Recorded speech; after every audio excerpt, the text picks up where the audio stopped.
The trauma doesn't make you unless you heal it. If you don't heal it, you go around, say, dumping it on women, right? By waltzing around talking about how you got to protect women. You got to get a cut of her OnlyFans and all this because you own her private parts. That's nonsense, bro. That's not. Bro, it's not like, you see, this man doesn't listen. He doesn't understand where the analogies are coming from, because that's not what's being portrayed or said at all. You don't own somebody for physically owning them. You earn their respect. You earn their trust. You earn that cut of the 90% OnlyFans. That's where Andrew Tate's coming from, and that's how he decides to live his lifestyle. You do not have to live like that. 3, 2, 1, and we're live. Thank you, ladies and gentlemen, for joining me on another episode of Jesus Talks. Today, we've got another great episode. Yo, listen, the subscriber train keeps growing. We're going up, bro. We're going to the fucking moon, bro. This show is working right now. I'm getting a lot of comments, and honestly, they're not even hateful comments. They're not short-term like comments. You guys are typing in essays, bro, like straight up paragraphs, and I'm reading them, and I'm gonna give some feedback. But right now, we're gonna react to Andrew Tate debating a liberal or talking to a liberal. I don't know. The title says Andrew Tate in the most intense argument with woke liberal by Tate Speech Daily. So let's jump into that. Let's react to that. Let's see. You is a victim, because that's what you look like, my friend, and it's your own choice. Yo, shit got heated mad fast, bro. Super fast. That's just it, though. The only reason they would choose you in that element is because of the patriarchal, male-dominated society that we fucking go. Here we go. All right, bro. The same fucking argument. Male-dominated society, patriarchy, blah blah blah. So then, why are you talking, bro? You look like a male, bro. You look like you got balls that drop, bro. All right, here's the deal, Andrew. This is fun. No. I'm not done. Name Andrew, listen to me. From history that wasn't patriarchal. Name a society from history that was not patriarchal. See, listen to me, though. That is why people like yourself are You see, bro, like, he literally just asked him a question, and he avoids the question, and then just goes to like, oh, you see, and then just reframes it to him, bro. Answer the fucking question, bro. This is debate. Answer the question. And going into hyper mode right now because society's changing. Society's changing. I'll tell you why, my friend. I'll tell you why we cannot name a single society in history across the entire planet that was not patriarchal. Because patriarchal societies are optimized to survive. When things get difficult, when people are put in survival situations, we naturally revert to our gender roles. I'll tell you something. If we were all on a ship and the ship got shipwrecked, the men would start building and digging and hunting, and the women would start gathering and doing what women are naturally adept at. Because when it comes down to survival, you have to do what you are most competent at. And men are more competent at certain things, and females are more competent at certain things. I'm not saying not all men, not all men, and not all females. He's not saying all men or all females, bro. He's saying most men, bro. Most females are gonna. If you go outside in the real world and you ask a woman, yo, do you want to go work on a ship? Do you want to go build a car? Do you want to go do construction? All of them are gonna say no. Most of them are gonna say no. Most of them are gonna say no. So it's a stupid argument. Patriarchal societies are more competitive than any other type of society because society functions better as a patriarchy. So the reason you cannot name a single society in history that was not a patriarchy is because all of the societies, and I'm sure there were some, which were not patriarchal, were destroyed by patriarchal societies. They were wiped off the face of the planet because they are not competitive. There haven't been any yet. Books to read. They do not have monuments to find. And the point I'm making is that in the harsh reality of ultra competitiveness, only patriarchal societies can survive. So the reason you cannot name one from history is because all the ones that tried this idea that you're trying to purport were destroyed in real time. And all right, just real quick, I Googled up, are there any matriarchal societies in history? Google it, bro. Google it. It says people ask. Here's the response. Most anthropologists hold that there are no known societies that are unambiguously matriarchal. According to J.M.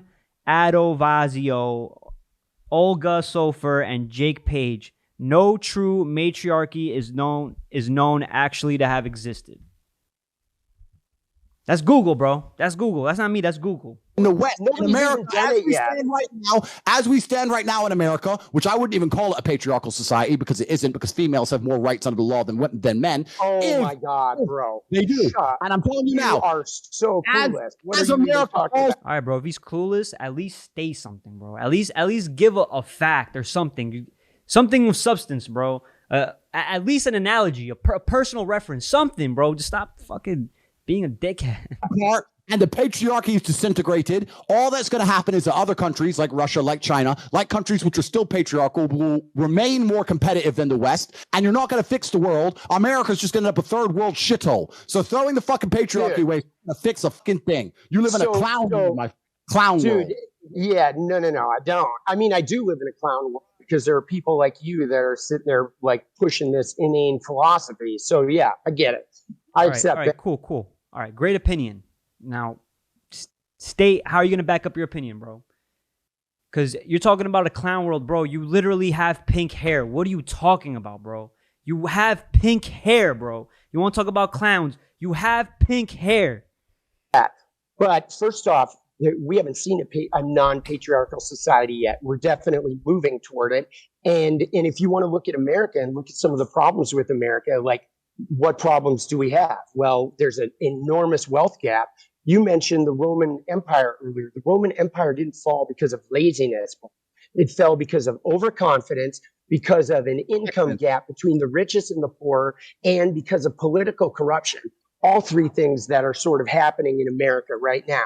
So absolutely, America could fall, but it's not because that happens in every single society, bro. It's happened all throughout history. When you build something, it's gonna fall. When you build a business, it's not gonna last forever. When you are born and you live and you breathe, you are going to die. Everything that comes up must come down.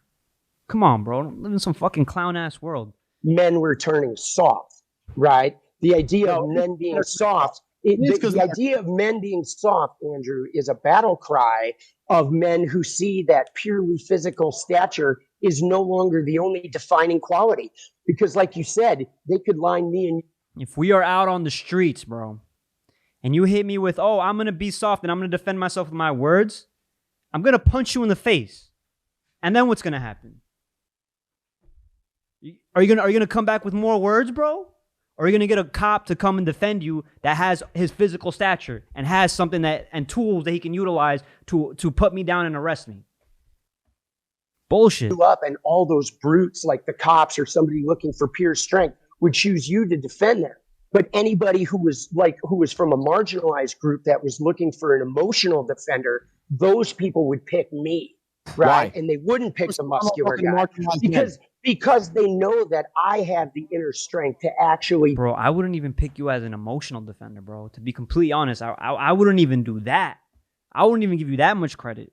Have an openness and a vulnerability that can relate to them and that can help them find that empowerment in themselves. I don't want to train people to be cheap. All you know what I mean? Like, we go to your Instagram page and you talk about being the Messiah and all this. Let's talk about self-improvement real quick, bro. All right?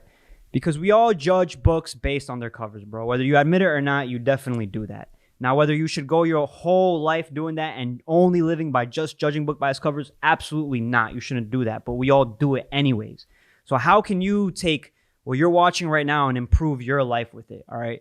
If you're going to go talking about self-development and you try to help people with their emotions and all these things, it's great to be a good listener. It's great to understand how to communicate with others. It's great to get them to open up. If you're going to sit here and be combative and just point the finger emotionally at the patriarchy, at the government, at this, and that, how are you listening and emotional and helping anybody? You're not doing that. How do you present yourself, bro? Like, look at the way you look. I personally would come to you with my problems. I don't think you would help me with them, bro. I'd honestly kind of laugh at you. So, like, where are you coming from? Other BS. You want people to follow you like you're some sort of like deity boss. And that's actually a sign of your own weakness at work. He doesn't want people just to follow him, bro. He has a whole course dedicated that he's put together. Teams of people that are working day and night, shifts to help others grow their money, grow their bank, learn something. Right? That's coming from your own trauma, your own unhealed trauma. Firstly, the fact you think that you're talking to marginalized people more than me, it doesn't even make sense because I'm talking to groups of people, you're talking to groups of people, and both of them includes marginalized communities. Secondly, the fact that I am actually mixed race, that I grew up in the South Side of Chicago with my father. Absolutely. I know more about marginalized communities than you do because you are as white as they can come, and you're sitting there talking about to a marginalized person. Absolutely, absolutely. But then let me ask you, I never woke up and thought I'm brown, bro. It's so funny when you see somebody that talks about marginalized community, that defends them, but have never actually been part of that community. Like, how are you going to defend somebody when you don't even truly understand where they come from? So I had to find this white guy with pink hair to fight for me. I woke up and fought for myself. And that is the point. You know when you fight for yourself when you're a man. That requires all forms of power, whether it be emotional, mental, and physical. All forms of power, bro. Not just physical. Not just go to the gym. No, emotional, mental, physical. These three things together make you more capable, make you better. You to sit here telling men they should be as weak as possible and sitting around doing nothing is not good for society as a whole. And there's nothing wrong with patriarchal society. I'm not advocating for weakness, but like I'm advocating for people to heal and to heal their trauma and not use their trauma like you do and then aim it at select groups of people in order to gain power and money, right? And status so you can walk around with a deity. Okay, great. Talk to us about how exactly you do that, bro. In a capitalistic society that we live in, how do you do that? Right. I think all men, if you're a good man, you're going to have a traumatic life. That's part of being a man. And I think I think it's not even a part of being a man. It's a part of being a human being on the planet. Okay. You're going to have a traumatic life. Sure. Right. But you got to heal. Okay. Facts. You got to give it where it's due, bro. All people go through trauma. The trauma doesn't make you unless you heal it. If you don't heal it, you go around, say, dumping it on women, right? By waltzing around talking about how you got to protect women. You got to get a cut of her OnlyFans and all this because you own her private parts. That's nonsense, bro. That's not. Bro, it's not like, you see, this man doesn't listen. He doesn't understand where the analogies are coming from because that's not what's being portrayed or said at all. You don't own somebody for physically owning them. You earn their respect. You earn their trust. You earn that cut of the 90% OnlyFans. That's where Andrew Tate's coming from, and that's how he decides to live his lifestyle. You do not have to live like that. He doesn't push that onto every single other guy that you have to do this or you're a bitch. If he is, that's his opinion. But you don't have to do that. That's how you learn. You could take what other people are saying. How can you apply it to your life? If it doesn't apply to your life, don't use it. Sense. That's your trauma speaking. It depends how you heal the trauma, right? And when I said that being a trauma is part of being a good man, you said it's part of being a human. I agree, but I think you can be a very, very good woman with a good heart, and you can be a good person. You don't need a traumatic life to be a good woman. However, to be a good man, you need to have a traumatic life because any man who's not had. I'll tell you why. Let me answer. Any man who's not. I don't know. I think you do need to have a traumatic life to be a good woman. You know, everybody goes through trauma, so it's like, what do you mean traumatic life? It's a little vague, Andrew Tate. It's a little vague. Difficulty. Any man who's not gone through something that's difficult is not very good at being a man because when shit hits the fan, people turn to the nearest man in the room and say, what is the solution? Someone just broke in the house, you go to the man. A natural disaster, a hurricane, you go to the man. There's a war, you go to the men. So men who have not been through trauma are not very good at being men because they're not capable of dealing with trauma. Wait, pause right there though, Andrew. Because you said when you go to war, you go to the men. But the only reason you have a war is because of men and their lack of awareness about their own feelings. That's why war exists in the first place. So you're saying if you had more women leaders, we would. All right, listen. What this man is stating is honestly a fact, bro. Our biggest strength is our pride, and our biggest weakness, therefore, is also our pride. So that's why, like he said, we have to keep our emotional prowess in check, our mental prowess in check, because sometimes you can basically be on a trajectory so high up that you start to forget all the things that got you there in the first place. And you immediately start crashing down and you can't handle the pressure. You create conflict. We would have war. Okay, so if we had more women leaders, we wouldn't even have war. Men literally. You see, bro, now this is where you just dumb, bro. This is where you just, like, prove what you're saying, bro. Please prove it. Are responsible for war by a lack of emotional awareness. That's how it starts. Interesting. let's make this the final point before we move on. And do you think women are not emotional either? Like, what? If the problems of the world are because of emotion, you believe a woman's going to be a better leader based off that opinion, you're saying that women are much better at controlling their emotions, yet they react the way you react when you're communicating with somebody based off emotions. You just said that if all the leaders were women, we wouldn't even have war. I said if we had more women leaders, yes, there would be less war. The fact that you hate your own gender so much is quite amazing to me. But actually, I don't hate my own gender. Another point. See, why do you? Point? Let me tell you why you're wrong. No, you don't get to gaslight me and tell me I hate my own gender just because I'm displaying a version of manhood that you're uncomfortable looking at. You don't get to say I hate my gender. I don't give a fuck. I'm weak because I present a version of manhood that has struggled just like you, that has conquered just like you, but lives outside the idealized patriarchy that was sold to me.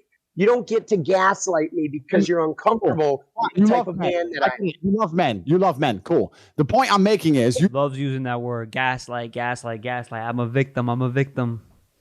Saying that the world wouldn't have a war. Dude, you are backed up against the wall. Wait. No, chill. Let Tate have his final statement, then we're going to wrap this up and get someone else. I'm in here right now. I just got to fix my camera. One second. Yeah, you're chilling. Hassan, let's go, man. I appreciate you. I'm interested in seeing what the chat thinks. The reason you're totally wrong saying that the world would have less war if there was no female leaders is because if you actually ask anybody who's been in the corporate world for long enough, the companies that have the most arguments, the most difficult corporate structures to deal with. In fact, even if you ask most women, they say, I don't like having a woman boss. I'd rather work for a man. When you have a whole bunch of women in charge, it's nothing but a fucking fest and it's a shit show. Every single person who's ever worked in corporate knows that. Every single person who's ever worked in the world knows that women actually, as beautiful as they are, and they're good at lots of different things, they would they would prefer to work for a male boss because it's a stronger, more clear leadership structure. Having a bunch of women in charge of countries is not going to make a peaceful world. And the fact you believe that shows your entire mental model's fucked. Andrew, take care, brother. Hassan, I just want to say personally, I think that you shouldn't base any of those things, leadership, off gender. You should really base them completely off skill, personal experience, how they got to the job that they're going to. Like, these are the things, but they're making this whole gender argument and for leadership, and I think it's fucking silly. I think it's pointless. You're not gonna get anything by just thinking, oh yeah, a man's gonna be a better dominant leader, and then you're gonna disregard personal experience and all these things. He's not saying you should do that, but I think this is what you should take from this argument. Pretty much like they're just arguing in circles, and it's kind of stupid. I appreciate you, man, putting the word out there. Thank you, guys.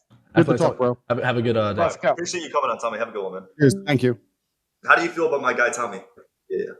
I don't know him personally. I have nothing against him personally. He's a new age thinker. He lives in the new think, the idea that the way the world runs and has always run is a bad thing, and that if we change everything from the ground up, it's somehow going to become a magically better place.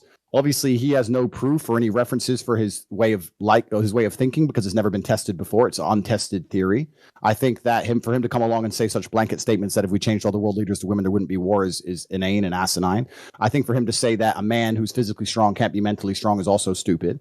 But I also understand why he's saying the ideas he's saying, because he has a natural insecurity based on the fact that he's not a physical specimen of man. And the way he gets around it is to pretend that that's not important, which is fine. Lots of people do it, right? Stupid people saying being smart's not. You see, that's the struggle that every man encounters in their life, is the struggle of masculinity.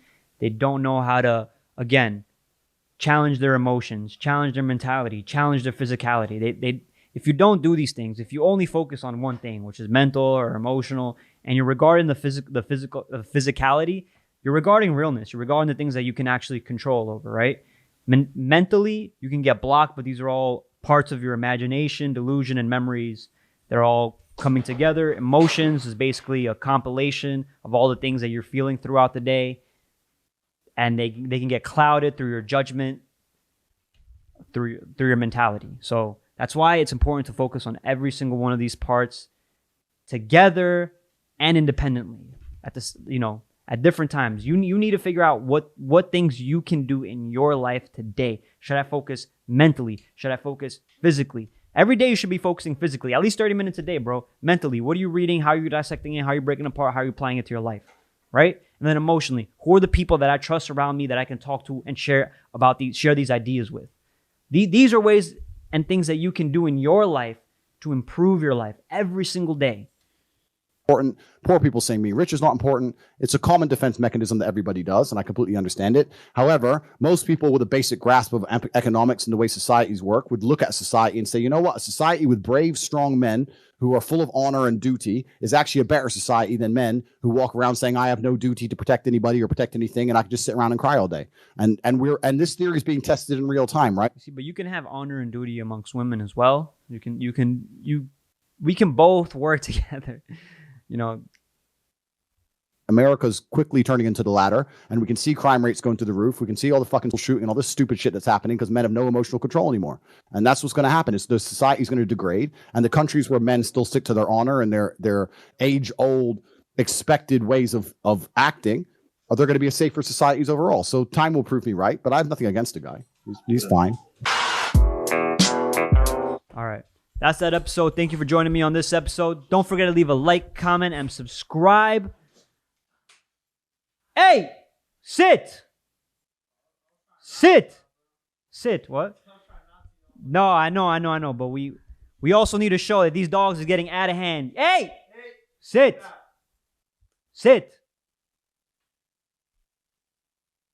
Good boy. Good girl. All right. Thank you, ladies and gentlemen, for joining me. I'm out. Peace.